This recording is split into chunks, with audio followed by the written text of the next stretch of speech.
The wind came down off the Sangre de Cristo mountains like a low warning, rattling the loose boards of the corral and carrying the smell of dust, sage, and old iron. Elias Boone stood alone at the fence line, hat pulled low, watching his cattle drift like dark thoughts across the pale grass. He had bought the ranch for almost nothing because no one else wanted land where the ground hid secrets and the nights felt watched. Folks in Santa Rosa said the place was cursed. Elias didn't believe in curses. He believed in silence. And silence was what he had come for. He was a man shaped by loss, broad-shouldered and quiet, with hands that knew the weight of rope and grief. 3 years earlier, a fever had taken his wife, and the town had taken the rest of his voice. He'd sold everything and ridden west until the road thinned into dirt and the dirt into nothing. When he found the ranch. Burned fence posts, a leaning barn, a house that breathed when the wind passed through, he saw a chance to disappear. That first night, he slept with his rifle close and the door barred. He dreamed of footsteps that never reached him. By the second week, he noticed the tracks. They weren't horse tracks. Too wide. Too deep. They circled the far pasture and stopped at the cottonwoods by the creek. Elias followed them at dawn, rifle slung, heart steady. The cottonwoods stood like old men gossiping, leaves whispering. Beneath them, the ground was trampled, and there were signs of fire, cold ashes, blackened stones. He felt the eyes then. The old feeling that he was not alone. "Show yourself," he called, his voice sounding strange in the open. She stepped out from behind the largest tree, and for a moment the world tilted.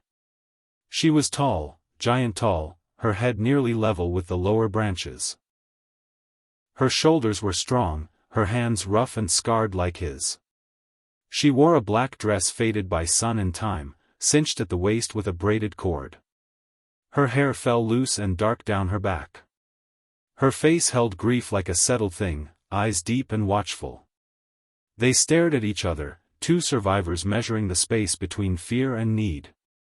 "I won't harm you," Elias said, because it felt important to say it first. She studied him, then nodded once. "Nor I you." Her voice was low, steady. Not wild. Not what the stories would have made her. "I'm Elias Boone. This is my land." She almost smiled. "It was my husband's," she said. "Before it was yours." That stopped him cold. They spoke there by the creek until the sun climbed high. Her name was Mara. Her husband had been a big man too, a rancher who believed the land could be tamed if you loved it enough. He'd been killed by rustlers who wanted the cattle and left the widow to rumor and fear. People said she was a monster.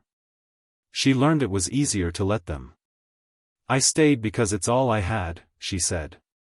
"Then you came." Elias felt something loosen in his chest.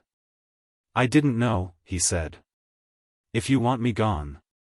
She shook her head. "I want the land alive again." They struck a bargain without shaking hands. He would work the ranch. She would keep her distance, for now. They would share water and sky and trouble. Days turned into weeks. Elias mended fences. Mara watched from the cottonwoods, sometimes closer, sometimes gone. At night, he'd see her fire glow and feel the quiet settle easier. Once, when a storm tore through and lightning split the sky, she came to the house without a word and helped him brace the roof. They worked side by side, rain soaking them, the storm loud enough to swallow everything else. When it passed, they stood in the doorway, breath misting, something unspoken hanging between them. "You can stay," Elias said, surprised to hear himself say it. She met his eyes. "Careful," she said. "I've been alone a long time." "So have I." Winter came early. Snow crept down the mountains and pinned the valley. One night, a calf went missing. Elias tracked it into the high drifts and found it tangled near the old ravine. The ice gave way under him. He fell hard, pain flaring bright and hot. He woke to warmth and the smell of smoke. Mara sat by the fire in the house, her coat around his shoulders. She'd carried him, through the snow like he weighed nothing. "You should not have come alone," she said, not unkindly. "I didn't know I could ask," he replied. She was quiet for a long moment. Then, softly, "You can." The days after were different. She stayed. She cooked with hands too large for the pots and laughed when flour dusted her face. Elias found himself listening for her steps. They spoke of small things. Weather, cattle, and bigger ones slipped through anyway. He told her about his wife, the way the town went silent around him. She told him about being watched, about learning to stand taller than fear. One night, when the wind howled and the house creaked, Mara stood in the doorway to his room, uncertainty on her face. "I need you to be still," she said, the words heavy, urgent. "I need to feel close to someone who won't run." Elias understood what she was asking without the asking.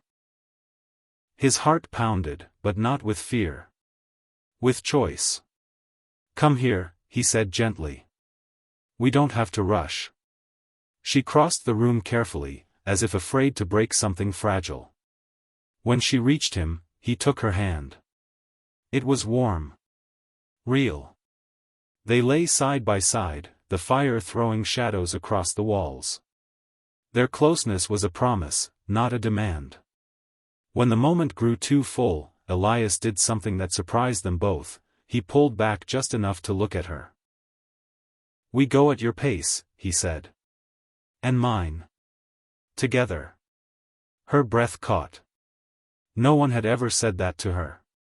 What followed was quiet and human and unhurried, the kind of intimacy that heals more than it takes. Outside, the wind eased. Inside, two lonely lives found a shared center. Spring brought trouble. Rustlers rode in again, drawn by rumors of cattle and a giant woman guarding them. They came at dusk, guns low, confidence high. Elias saw them first and felt the old anger rise. Mara stood beside him on the porch, taller than the doorframe, eyes hard. "They think I'm a story," she said. "Let's teach them the truth." They worked together, Elias with his rifle and steady aim, Mara with her strength and a mind for angles and fear. She overturned a wagon. He fired warning shots that became something more when warnings weren't enough. The rustlers fled, leaving dust and curses behind. After, the valley was very quiet. "They'll be back," Elias said. "Then so will we," Mara replied. Word spread, but this time it changed shape.